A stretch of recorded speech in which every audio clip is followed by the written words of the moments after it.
Hi guys, welcome back to my channel. My name is Jeremy, and for today's video I'm so excited because we're talking about a travel video today. So me and my family went to Taipei, Taiwan, summer of last year, and I know it took me a long time to film this video and probably upload this video, and it's probably spring when you see this video, spring of 2025.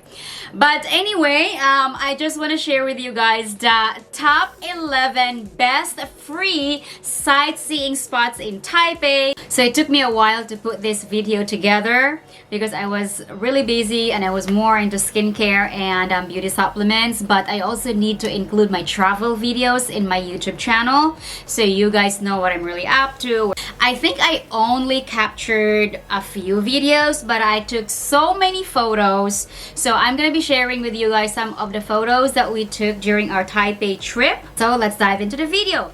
So we visited Taipei in September of 2024. So yes, that was summer of last year. So it was hot and humid, but the weather was great, and we were there for 7 days. And I was so happy about that. It didn't rain for even a day. I think the entire time we were in Taipei, the weather was great. And before our trip, I did a lot of research. I was the one doing all the research of the places that we would go. And the best part, most of these places are for free. Like, you don't have to pay for everything. So the first one is the Taipei 101, and everybody is probably familiar with the Taipei 101 if you are from Asia. So we visited that place. It is the tallest building in the city, right?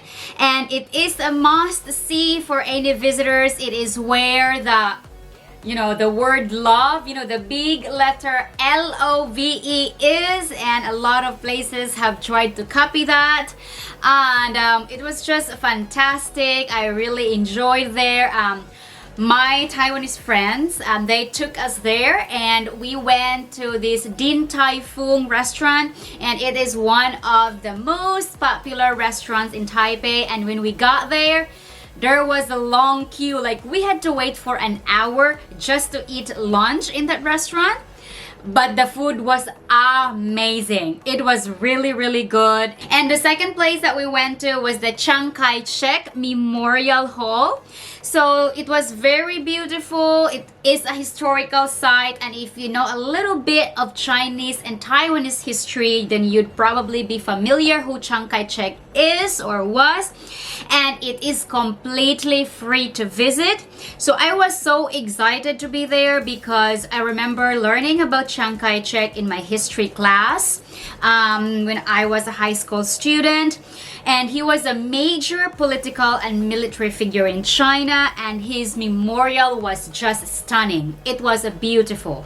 So here they are. I took so many photos, and the surrounding gardens were so perfect for photos, and I was like, oh my god, this place is so breathtaking. And I was happy because they had like this big area and big garden, and my son could just play and run around, and he really had a good time. We had a good time. And next is the Sun Yat-Sen Memorial National Hall. So another spot that we visited while we were in Taipei. Unfortunately, it was under construction when we were in Taipei. So there were some places that we couldn't go, and then we couldn't really go inside. And again, if you're familiar with Taiwanese history and Chinese history, then you would know who Dr. Sun Yat-Sen is. You can look it up right now if you want to. But what I liked about that memorial hall was that when you take pictures, you can see the Taipei 101 in the background, because Taipei is not big, right? So the city itself is quite small because Taiwan is a small country.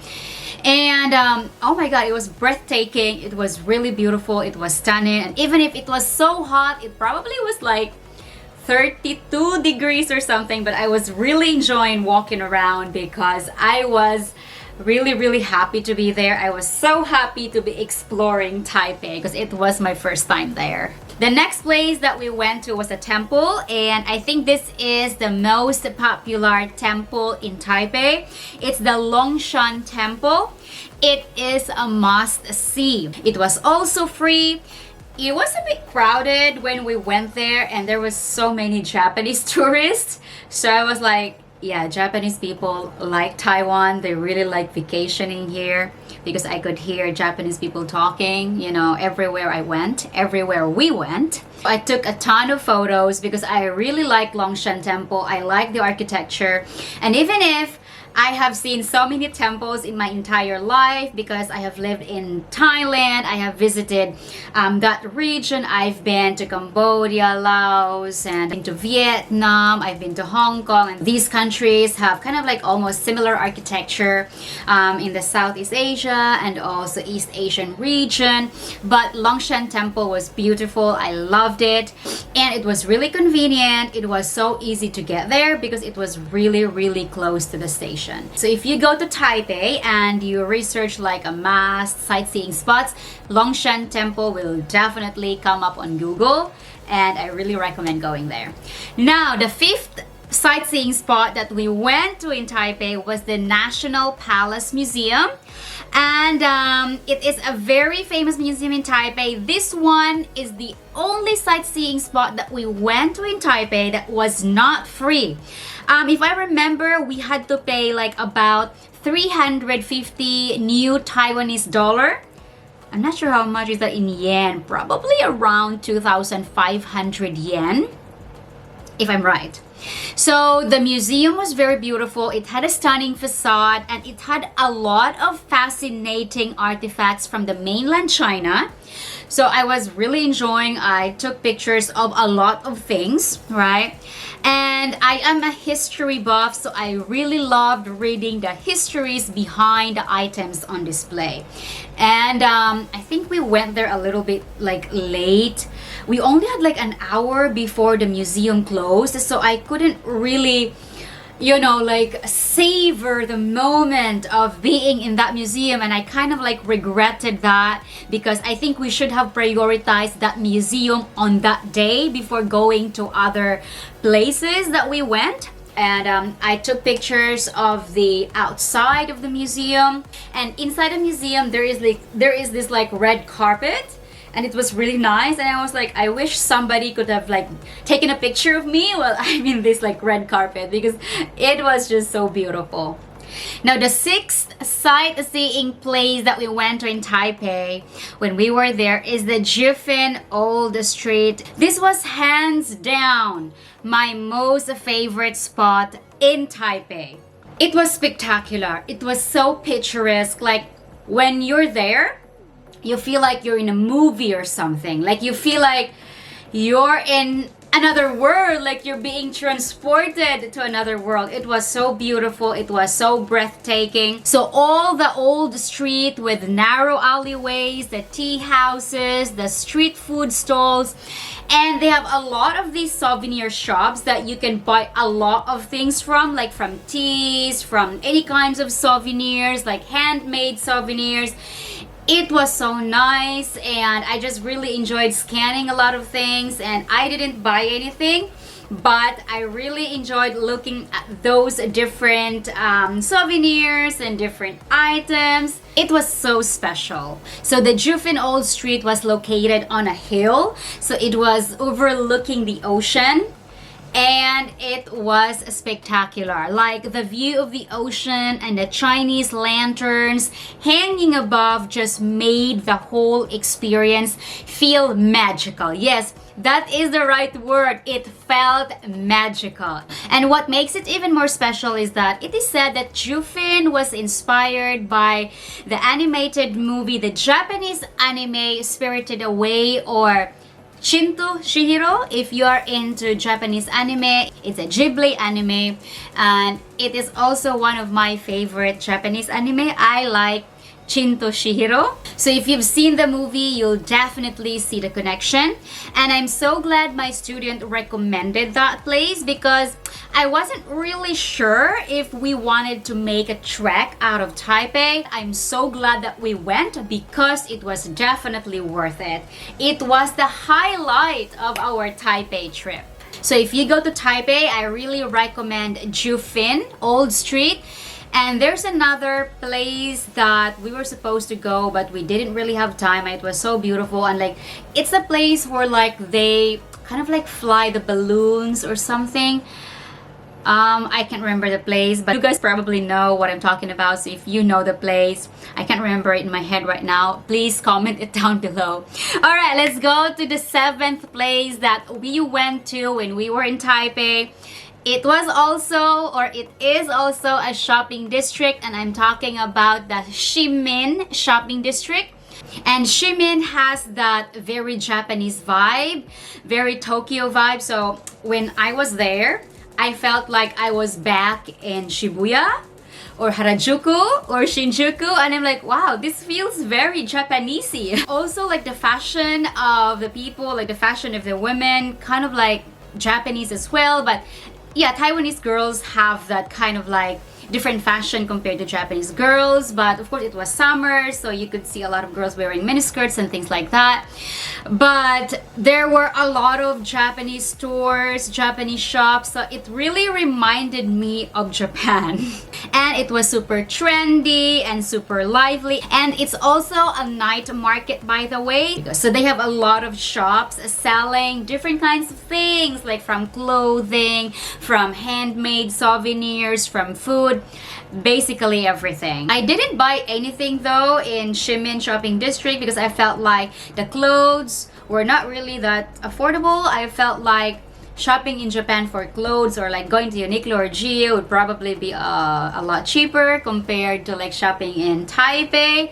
So I didn't buy anything, but I still recommend checking it out if you're into shopping or want to experience local street culture. Okay, now let's go to the 8th place that we went to Taipei, which is another night market, because Taiwan is full of night markets. So when I was there, it really reminded me of Thailand. I lived in Thailand for 3.5 years, and Thailand, or Bangkok, has so many night markets. So when I was living in Bangkok, I went to so many night markets to eat or to shop for clothes or whatever else I could think of. And these night markets are usually fun, they're very lively, and I like that kind of vibe. So yes, Taipei's night markets kind of reminded me of Bangkok's night market, or Thailand's night market in general. But let's talk about the Shilin night market. So yes, it is also one of the most famous because it came up on Google when I searched for things to do in Taipei, especially at night. And guess what? Another highlight of my trip was that I saw a very popular Filipino actor in this night market, in Shilin night market, and I saw him twice in that market. I mean, that market was big, right? But I saw this actor twice. So his name is Carlo Aquino. So the first time I saw him, I was getting into a store, right, into a shop, and then I saw him bringing some paper bag of some Japanese store. Like, I think it was a Gio paper bag, and he was like kind of resting and getting his backpack. And I was like, is that Carlo Aquino? I wasn't sure yet if it was Carlo Aquino. Maybe I was thinking maybe just somebody who looked like him, and I didn't really care if I saw him at that time or not because I was so tired, and we were like thinking what to eat, and we couldn't find anything to eat in that night market. And my husband was like, I can't find anything to eat here, let's go somewhere. And so I kind of like did not mind it at all. And then we were like walking, and I was like, okay, let's get out of this night market, let's just go somewhere else to eat. And then when we were about to get out of the night market, I saw him again. Like, he was lining up in one of these stalls to buy something, and I'm like, cannot be mistaken, this is Carlo Aquino.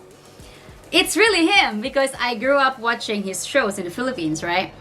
So I decided to approach him. I'm like, are you Carlo Aquino? And he was like, yes. And I was like, can we please take a selfie? And then he was friendly, he was nice, right? And he was like, yeah, sure. And then one more please. And then yes, he said yes. And then yes, here is my selfie with Carlo Aquino. And after that, I think Carlo Aquino probably felt a little bit conscious or like more aware that somebody, you know, recognized him, because I think he went somewhere. And my husband was like, yeah, you shouldn't approach him because he's here on vacation. I'm like, I only asked for 2 selfies. But thank you, Carlo Aquino. Who among you guys have seen Carlo Aquino in person? He's actually really cute and really handsome. So that was great. Thank you, Carlo. And besides the celebrity sighting, the night market had so many delicious Taiwanese snacks and authentic food, though we didn't really eat there because my husband didn't want to eat there. Next, the 9th place that we checked out while we were in Taipei was the old Dihua Street. It was more traditional. It had like that quiet vibe, but I think because it was also under construction, it was a nice place to stroll around. It wasn't as crowded as the other tourist destinations or tourist spots that we visited in Taipei. If you're looking for a peaceful place to explore, then this is it. Now, the 10th place that we checked out while we were in Taipei was the Songshan Cultural and Creative Park. So another spot that we visited, it was a creative hub. There were a lot of art exhibitions and also like design shops and spaces for cultural events. It was really beautiful. It was cozy, and it's a great place to just relax and like walk around, and it was also free. And if you're looking for a chill spot, this is perfect. All in all, we had an amazing time in Taipei. It is a small city, but there's so much to see and there's so much to do, and it's really safe. I love it because it's like Japan. It's like little Japan. So I had no issues while we were there. I felt like I could just walk everywhere without worrying if I would like get robbed or something like that. So I met some of my Taiwanese students on my very first day in Taipei. So we were in Taoyuan. Taiwanese people in general are very friendly. They are warm. They are very kind. They are welcoming. The food was incredible, though there are a lot of Japanese restaurants in Taipei. So if you're coming from Japan and you don't really want to eat Japanese food, so it may be a little bit of a problem because in Taipei there are so many Japanese restaurants. So we were hoping that there would be more like, you know, like Western restaurants and something like that, but there were more Japanese restaurants. But I like Japanese food and my husband is Japanese, so it wasn't a problem for us. We still enjoyed Taipei. And also the local Taiwanese shops and stores and restaurants are way cheaper compared to the Japanese restaurants. So I would not hesitate to go back to Taipei. I loved every minute of it. I enjoyed every day. And I hope that this video can help you plan if you are trying or if you want to visit Taipei. What about you guys? Have you visited Taiwan? What are your favorite sightseeing spots in Taipei? Let me know in the comments. I'd love to hear your thoughts. Or are there any other cities in Taiwan that you'd recommend? And that's it for today's video. Don't forget to like, share, and subscribe. And I'll see you guys next time. You went away. You've been spending